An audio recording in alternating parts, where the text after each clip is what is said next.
बहू अपने मायके जाकर सोना।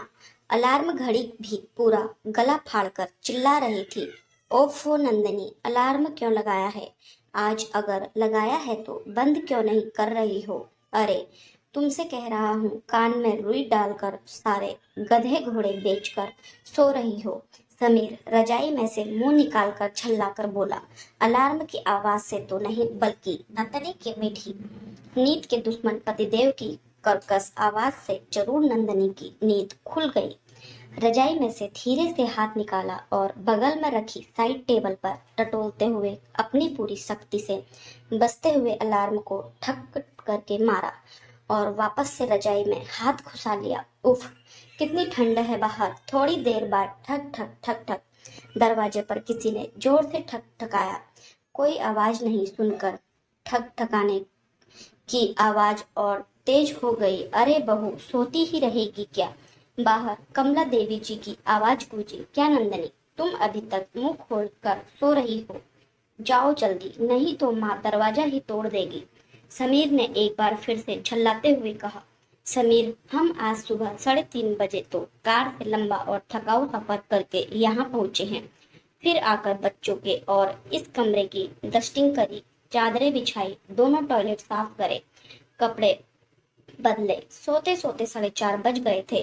तभी तो अलार्म लगाया मैंने। सासू जी की आदत अभी तक नहीं बदली है। खुद उठे ना उठे पर बहू की सुबह जल्दी उठने की आदत नहीं छूटनी चाहिए। नंद रानी ने भी झल्लाते हुए कहा। यार, अब तुम सुबह सुबह अपना टेप रिकॉर्डर मत शुरू करो। जाओ जल्दी से उठ जाओ। तुम्हें तो बस देर से उठने का बहाना चाहिए। न जाने कितनी नींद आती है तुम्हें। बहू हो तुम, नव्या क्या सीखेगी तुमसे? कहते हुए समीर ने सिर के ऊपर तकिया लगाया और सो गया। नंदनी ने उठकर अंगड़ाई ली। तभी भी अभी भी शरीर में थकान बाकी थी। पूरे 8 घंटों का सफर करके आए थे और आने से पहले भी पैकिंग, घर समेटना और दूसरे कामों की वजह से थकान अलग हो गई थी। जल्दी से टॉयलेट में गई, फ्रेश होकर नहाने लगी तो गर्म पानी के साथ ही पुरानी गर्मा गर्म बातें भी याद आ गई। सर्दियों में शादी हुई थी, जब सुहाग की सेज पर बैठी हर नई नवेली दुल्हन की तरह अपने ढेरों अरमान सजा रही थी, मीठे मीठे सपने बुन रही थी, तो सासू जी आई और धीरे से बोली। देख बहुरिया, घर में बड़ी बुआ जी और तेरी चाची सास भी है। अभी सुबह जल्दी उठकर नहा धोकर अच्छे से तैयार हो जाना। कोई भारी साड़ी पहनना और नीचे आ जाना। यह अलार्म घड़ी दे रही हूँ। मुझे कितने बजे तक तैयार होकर आना है? नंदिनी ने सकुचाते हुए पूछा। सुबह 6:30 बजे तक तो आ ही जाना। और नंदनी ने अलार्म घड़ी देखी। रात के 11:30 बजा रही थी। समीर अपने दोस्तों और कजिन्स के साथ हंसी मजाक में व्यस्त था और इतने दिनों की शादी की रस्मों की वजह से नंदनी ठीक से भी नींद नहीं ले पा रही थी। नींद से उसकी आंखें बोझिल तो हो रही थी, पर सासू जी की बात सुनकर और घबराहट और चिंता हो गई। जोरदार नींद आने लगी। रात करीब 11:45 पर जब समीर आया, कुछ देर बातें करते हुए जब समीर ने करीब आने की कोशिश करी तो नंदनी के मुंह से एकदम से निकला। मुझे सुबह 5 बजे जगना है। नहा धोकर साड़ी पहनकर तैयार होना है। साड़ी ठीक से पहननी नहीं आती तो आधा घंटा तो लगेगा। समीर भौचक्का होकर अपनी नई नवेली दुल्हन को देखने लगा। नंदनी की आंखें नींद से बोझिल हो रही थी और शायद उसे भी कुछ पता नहीं था कि वह क्या बोल रही है। खैर, कुछ देर में नंदनी गहरी नींद के आगोश में थी। अपने माता पिता की लाडली और 2 भाइयों में छोटी बहन नंदनी यूं तो अक्सर सुबह 7 बजे तक जग जाया करती थी। परीक्षाओं के समय में तो सुबह 5 बजे उठकर पढ़ा करती थी, पर एक संडे ही होता था जिसमें वह अक्सर थोड़ा देर तक सोना पसंद करती थी। नींद खुल जाया करती थी, लेकिन फिर भी सुबह की यह मीठी नींद उसे बहुत पसंद थी। धीरे धीरे जब बड़ी हुई, शादी लायक हुई, तो दादी और माँ अक्सर कहने लगी थी, नंदनी, अब शादी के बाद अपने घर आराम से सोना। पूरा समय तो पढ़ाई और नौकरी में निकाल रही है। सुबह के समय थोड़ा घर के काम काज सीख ले, नहीं तो ताने सुनने को मिलेंगे। पर विवाह के बाद सर्दी हो या गर्मी, सुबह 7 बजे से पहले नहा धोकर संस्कारी बहू का वेश धारण करके काम में जुट जाना होता है। चाहे रात को कितनी ही देर से सो, पर घड़ी का 1 मिनट भी इधर उधर से उधर होता तो सोने को लेकर कई बातें सुनने को मिल जाती। एक संडे भी सोने को नसीब ना होता। घर के बाकी सभी लोग छुट्टी वाले दिन भी चंद्रतान कर सोते हैं, पर घर की बहू अगर देर से उठेगी तो बरकत चली जाएगी। घर की लक्ष्मी को तो सुबह सवेरा नहा धोकर तुलसी जी पर जल अर्पण करके सबके लिए सुबह का अमृत बनाना होता है। दिन में यदि अपने कमरे में थक कर थोड़ा आराम करने जाओ तो घर की बहू को आराम कहाँ नसीब होता है। घर की घंटी बजने पर दरवाजे भी सिर्फ बहू को ही खोलने हैं। अब बहू खाली कैसे बैठी है तो भूले बिसरे स्टोर रूम की सफाई, गेहूं दाल चावल साफ करने, साड़ी में फॉल लगाने, सूखा नाश्ता बनाने, कमरा जमाने, अलमारियां जमाने जैसे काम सासू जी पकड़ा देती। कुछ साल बाद बेटा हुआ और इधर पतिदेव का ट्रांसफर दूसरे शहर में हो गया। सासू जी ने यह कहकर रोक दिया कि बच्चा अभी छोटा है, अकेला संभाल नहीं पाओगी। समीर भी घर गृहस्थी की जिम्मेदारी अकेले कैसे उठाएगा, अपनी नौकरी करेगा या तुम दोनों को संभालेगा। समीर को भी यही चाहिए था, कोई जिम्मेदारी नहीं, कोई बीवी की शिकायतें फरमाइश नहीं। शनिवार को आता तो अगले दिन संडे को देर तक सोता। नंदिनी को बच्चे की वजह से भी वक्त बेवक्त जागना पड़ता तो रात की नींद भी पूरी नहीं हो पाती, तो पूरे दिन सुस्ती चढ़ी रहती। दोपहर को बेटे को सुलाने के बहाने से आकर एक झपकी लेने का सोचती, पर उसमें भी सासू जी धीरे से दरवाजा खोलकर धीरे से पूछती, मुन्ना सो गया, बाहर आ जा। पता नहीं इन्हें कैसे पता चल जाता है। सासू जी तो पीछे से नींद पूरी कर लेती, बहू को काम काम में उलझाकर झपकी ले लेती, पर बहू कैसे सो जाए। और दोपहर को तो कभी नहीं।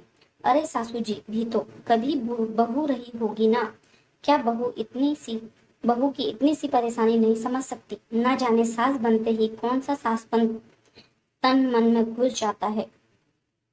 एक एक करके चुन चुन के बदले लेती है, एक ही ताना, अरे हमसे हमने भी तो किया था और तो तुम्हें भी करना है, बहू हो बहू की तरह रहो।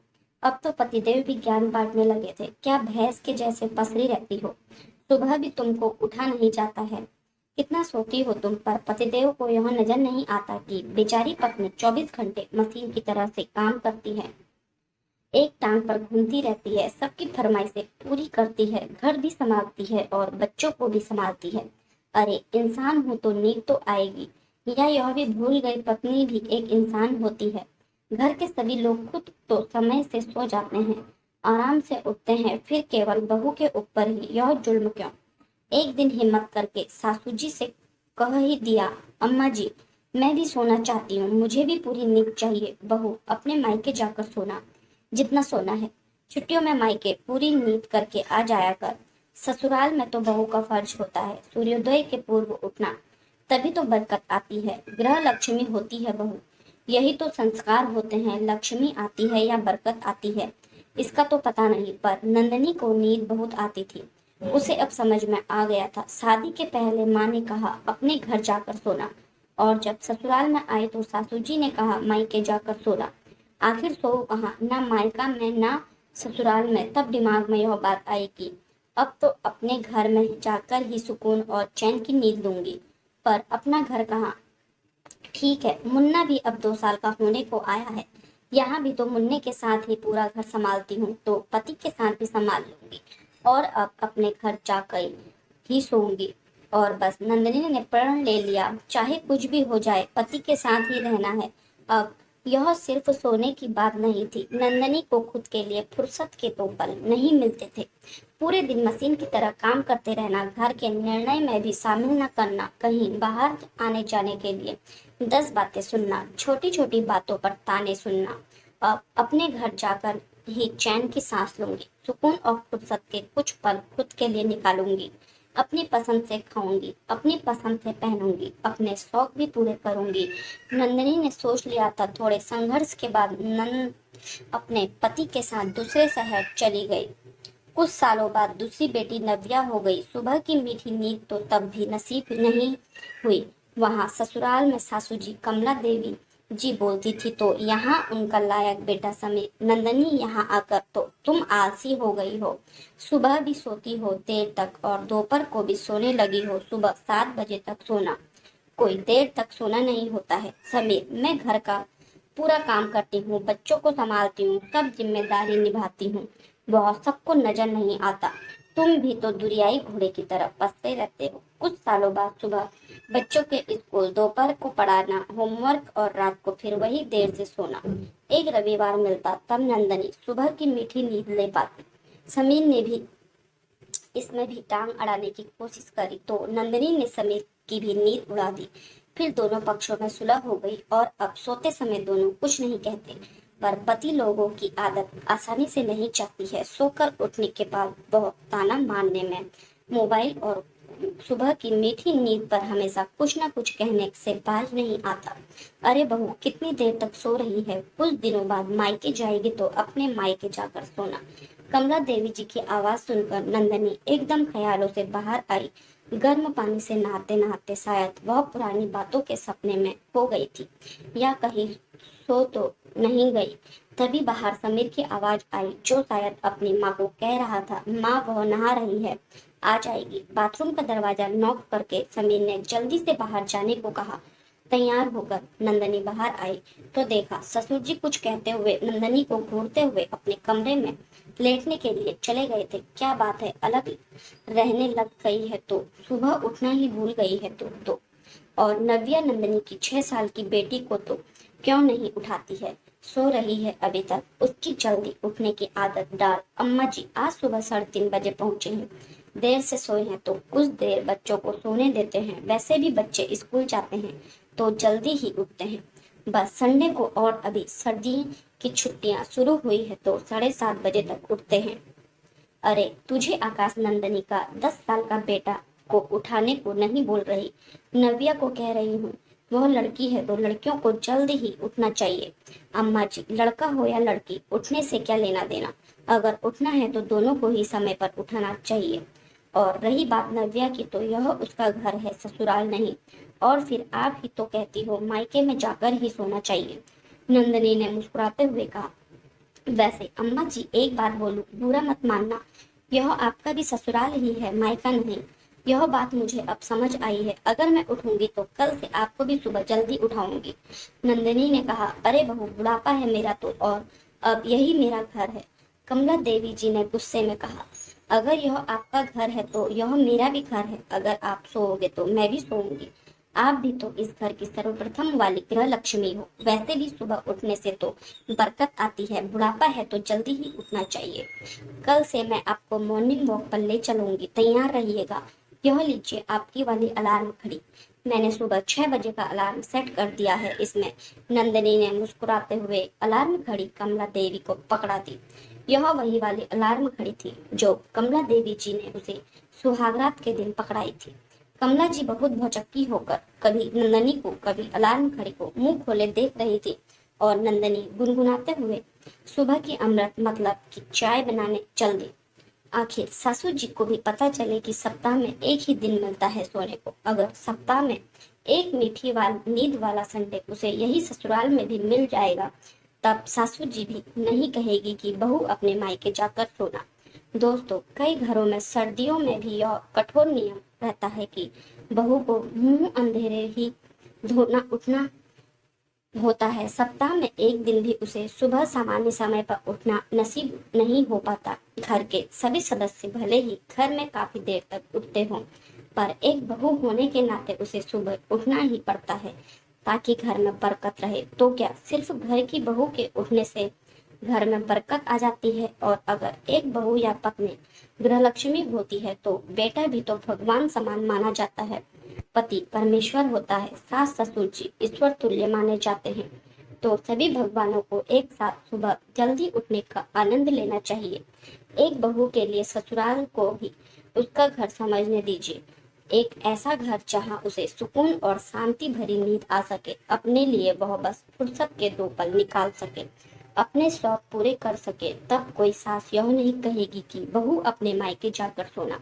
आपको क्या लगता है, क्या आपको भी कभी पतिदेव ने या घर के किसी सदस्य ने सोने के लिए टोका है, या आपको यह सुनने को मिला है कि बहू अपने मायके जाकर सोना?